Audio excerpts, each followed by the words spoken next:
Katikkiro Charles Peter Mayiga akedde mu lubiri lwa Mujaguzo Kabowa mu Kampala okulambula ekifo kino ekirudde nga kiriko enkaayana wakati w'Obwakabaka n'abantu abasenze ku ttaka lino. Ettaka Katikkiro lyabadde alambula limaze emyaka nga liriko enkaayana nga kigambibwa nti waliwo abantu abaalimogolako n'okutunda ne batunda kyokka nga Buganda Land Board erivunaanyizibwako temanyi. Eka z'olubiri ezaali 4 zonna ziriiriddwa amayumba agameruse ekintu ekijja embuga mu mbeera. Wano abantu buli omu ayagala kufunawo ka puloti, baagala kuzimba mayumba, kukanika mamotoka, kuzimba mabaala, ate nga bagamba nti ababaguza be bannannyini nsonga.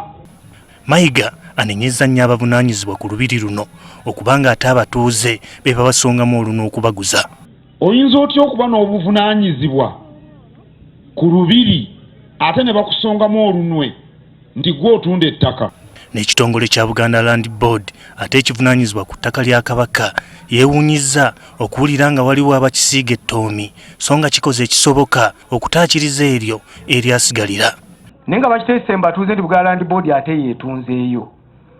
Mu kiseera bwe njogera wano eggulu limu bangabi basenze ku mawuuno era kati gye tugendamu kati mwolwo olutalo, naye nga bawerekerwa ebitongole ebikuuma ddembe. Ebbaluwa nnyina entuumu bw'eti evunaana aba Buganda Land Board okubba ettaka ly'e Kabowa.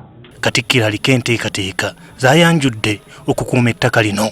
Tugenda kuteeka bbugwe agenda okutambulira ku butimba obwo bwe mulaba ow'amatoffaali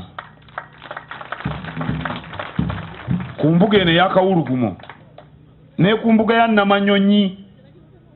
Ab'obutiko temwongera kuzimba ku nnyumba eyo. Buno bwami gwe wekka gw'ow'obutiko aliyo. N'abamupeeka tibaagala kulaba Ssaabasajja ku nsonga zino abaatulidde tikati bwe baba tebaagala kuyita mu ye si waakubaganya kwekangabiriza.